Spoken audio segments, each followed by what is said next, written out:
Born into a working-class family in New Zealand, Bruce McLaren faced physical setbacks from a young age but refused to let them define him.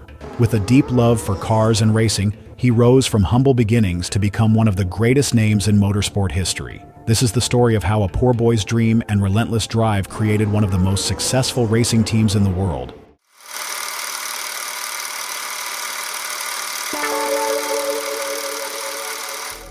Early life. A boy with big dreams. Bruce McLaren was born on August 30, 1937 in Auckland, New Zealand, to Les and Ruth McLaren. His father ran a small service station and workshop, which became his second home. From a young age, Bruce was fascinated by cars. The smell of oil and the sound of engines being taken apart and rebuilt sparked something deep within him. He would often sit for hours watching his father work, asking questions and studying how each part of the engine fit together.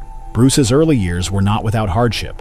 At the age of 9, he was diagnosed with Perthes disease, a rare condition that affects the hip joint and can lead to lifelong disability. After 2 years of treatment, his condition improved, though his left leg remained shorter than his right. Walking with a slight limp, Bruce knew he would never have the physical strength of other racers.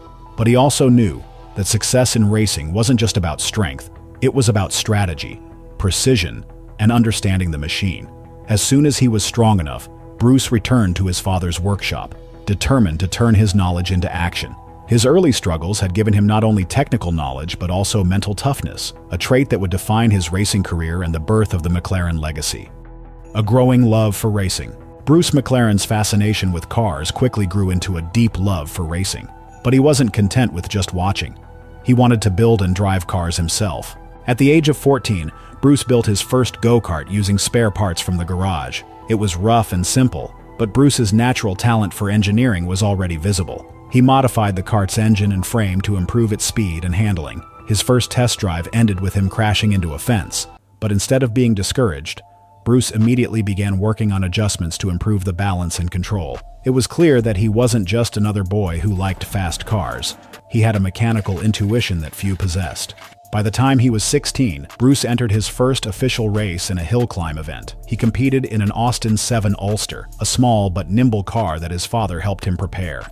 Despite his inexperience, Bruce's performance stunned the other competitors. His smooth handling, quick reflexes, and ability to read the road gave him a competitive edge. More importantly, Bruce showed a deep understanding of how the car responded to different conditions. He would come back from each race with detailed notes on how the car could be adjusted to improve its performance. Bruce's natural driving ability quickly gained attention in the local racing community. He moved on from hill climbs to circuit racing, competing against seasoned drivers twice his age. His father saw his potential too, and realized that his talent deserved a bigger stage. In 1957, Les McLaren entered Bruce into the New Zealand Grand Prix, a major event that attracted top drivers from around the world. Bruce, still a teenager, found himself racing against some of the biggest names in motorsport. Though he didn't win, his performance was remarkable. He held his own against experienced international drivers and finished ahead of many seasoned competitors. This race marked a turning point for Bruce. He had proven that he wasn't just a local talent, he was ready for the world stage. Entering the racing world. Bruce McLaren's impressive performance in the New Zealand Grand Prix did not go unnoticed.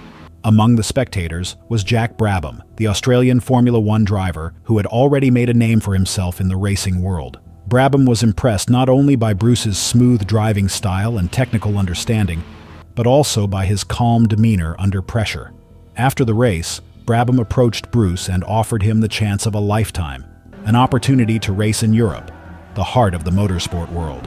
In 1958, at just 20 years old, Bruce packed his bags and left New Zealand with little more than his racing gear and a fierce determination to succeed. He joined Brabham's Cooper racing team as an apprentice driver and mechanic. At the time, Cooper was known for its innovative rear-engine designs, which were starting to revolutionize Formula One. Bruce wasn't just learning how to race, he was getting a first-hand education in cutting-edge race car engineering. His breakthrough came in the 1958 German Grand Prix, where he earned his first points in a Formula One race, a remarkable achievement for a rookie. Then came the race that would change his career forever. In 1959, at the United States Grand Prix at Sebring, Bruce became the youngest driver ever to win a Formula One race at the time, just 22 years old. His victory was not a fluke. Bruce had shown remarkable composure, reading the race conditions perfectly and executing flawless overtakes. His understanding of tire wear, fuel load, and car balance gave him a strategic advantage over more experienced drivers. Bruce's victory catapulted him into the spotlight. He was no longer seen as just Jack Brabham's protege. He was now a rising star in his own right. Over the next few years, Bruce continued to deliver strong performances with Cooper, securing podium finishes and establishing himself as one of the most promising young drivers in the sport. But he was never satisfied with just driving. He wanted to understand why some cars were faster than others. He spent as much time in the garage with the mechanics as he did on the track, studying how adjustments to the chassis, suspension, and aerodynamics affected performance. By 1963, his curiosity and drive for perfection had grown into something more ambitious. He began to wonder why he was helping others build fast cars when he could build his own. Bruce envisioned a car designed not just to be fast, but to be adaptable, a machine that could be adjusted to different track conditions and driver preferences. That year, he made the bold decision to leave Cooper and start his own racing team. With a small group of engineers and mechanics, Bruce founded McLaren Racing in a small workshop in England. His goal was simple but ambitious: to build the fastest, most innovative racing car in the world. Bruce wasn't just building a car, he was building a legacy. The journey to the top would be filled with challenges and setbacks, but his early experiences had prepared him for the road ahead. He knew that success in racing wasn't just about speed, it was about precision, innovation, and resilience. Setbacks and challenges. Starting his own racing team was a bold and risky move for Bruce. In 1963, when he founded McLaren Racing, he knew that building a competitive race car from scratch would not only require exceptional engineering, but also significant financial backing, something he didn't have. Unlike established teams like Ferrari and Lotus, which had decades of funding and experience, Bruce was starting from the ground up with a small team of engineers and mechanics operating out of a modest workshop in England. He was betting everything on his ability to design and build a better car. Bruce's early challenges were steep. Finding sponsors was difficult. While his reputation as a talented driver helped him secure some initial backing, it wasn't enough to cover the costs of designing, building, and testing a competitive Formula One car.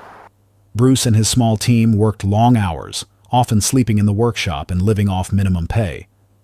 Bruce was deeply involved in every aspect of the car's design, from the shape of the chassis to the positioning of the suspension components. He wasn't just a driver anymore. He was now an engineer and team manager. The first McLaren car, the M1A, was completed in 1964. It was entered into the Can-Am Series, a highly competitive North American racing league.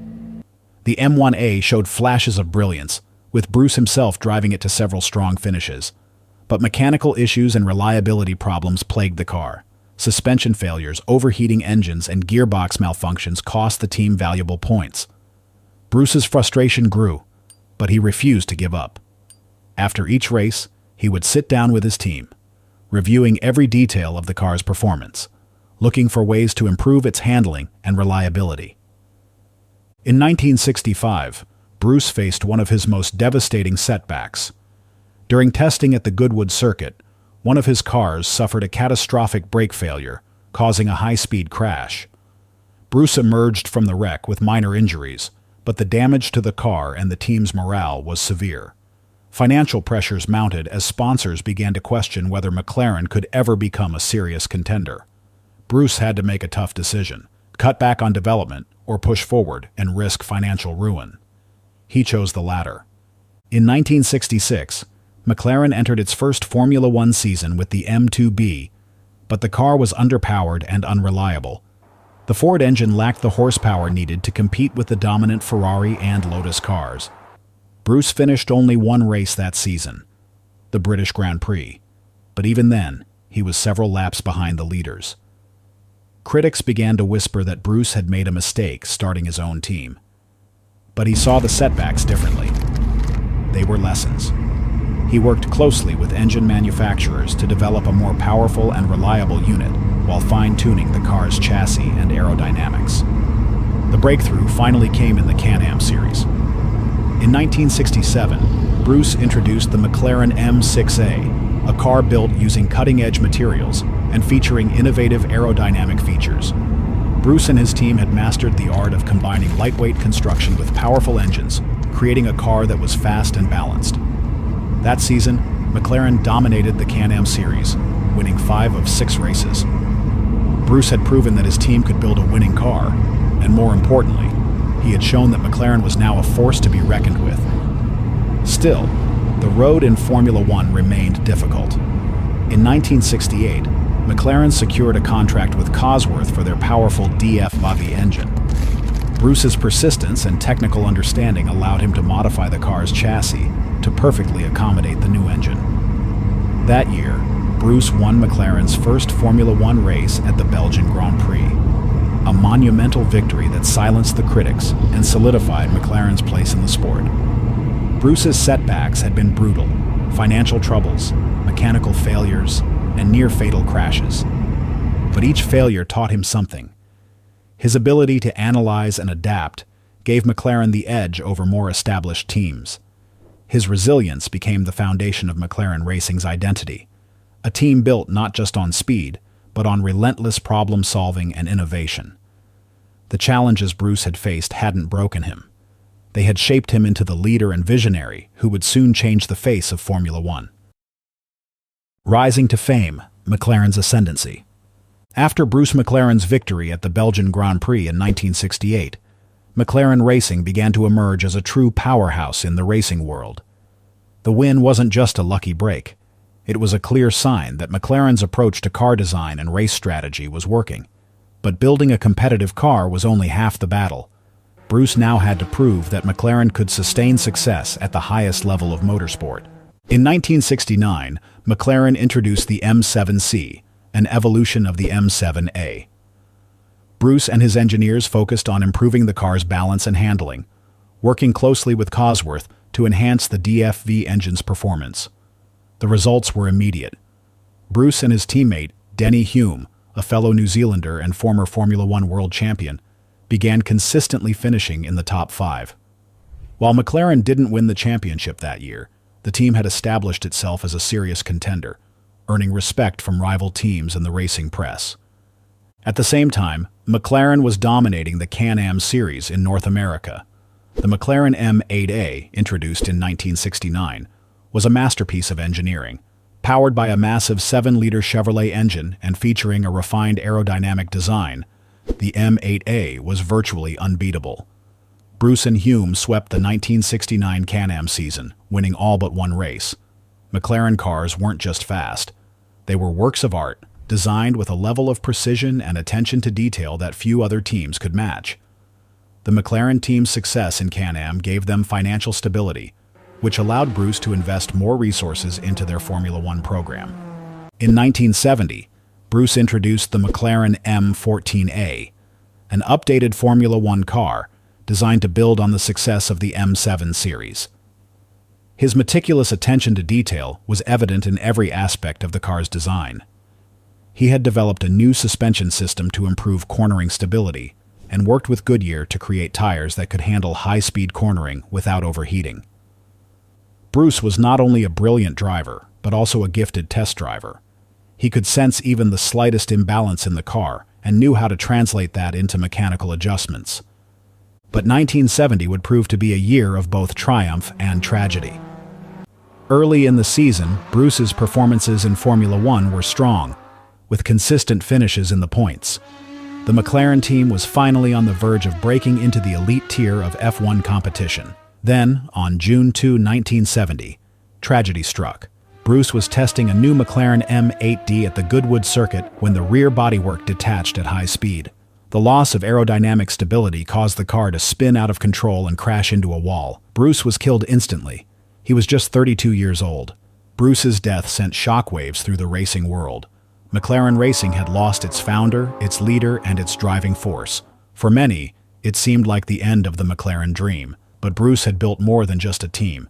He had created a culture of innovation, precision, and resilience, and in his honor, McLaren would endure despite the loss. Legacy and impact on motorsports. Bruce McLaren's tragic death in 1970 left a void in the racing world. But his influence on motorsport was far from over. The foundation he had built, a team defined by innovation, precision, and resilience, ensured that McLaren Racing would not only survive his loss, but rise to even greater heights. Now, it was up to the team he had left behind to carry his vision forward. Denny Hulme, Bruce's longtime teammate and friend, became the anchor for McLaren Racing in the aftermath of his death. Hulme led the team with the same quiet determination that Bruce had shown. In 1971, McLaren continued to dominate the Can-Am series, with Hulme and Peter Revson driving the improved McLaren M8F to victory in 8 out of 10 races. McLaren's success in Can-Am was unprecedented. The team had won 5 consecutive championships from 1967 to 1971, making McLaren the most dominant name in North American sports car racing. The true golden era for McLaren came in the late 1980s and early 1990s, when legendary drivers Ayrton Senna and Alain Prost drove McLaren to multiple championships. The McLaren Honda MP 4/4, driven by Senna and Prost in 1988, remains one of the most dominant cars in Formula One history, winning 15 of 16 races that season. Bruce's legacy was clear: the focus on lightweight construction, superior handling, and adaptability that had defined McLaren's early success was now producing world-beating results on the biggest stage. McLaren also became a leading name in high-performance road cars. The McLaren Automotive Division, established in the 2010s, produced road cars that carried Bruce's DNA: lightweight, meticulously engineered, and designed for both speed and handling. Models like the McLaren P1 and the McLaren 720S reflected Bruce's core belief that a car should be an extension of the driver, perfectly responsive and balanced. Today, McLaren remains one of the most successful and respected names in Formula One. The team has won over 180 Grand Prix races, secured 12 Drivers' Championships, and earned 8 Constructors' Championships. McLaren cars continue to embody Bruce's pioneering spirit, blending cutting-edge technology with driver-focused design. The McLaren Technology Centre in Woking, England, stands as a testament to Bruce's vision, a state-of-the-art facility where engineers and designers continue to push the limits of automotive performance. Bruce McLaren's legacy is not just measured in victories and championships, it's reflected in the culture of innovation and excellence that he created. Bruce's story, the poor boy from New Zealand who overcame illness and adversity to build the best racing cars in the world, remains one of the most inspiring tales in motorsport history. What do you think about Bruce McLaren's legacy? Feel free to share your thoughts in the comments section. Thank you for watching. See you in the next video.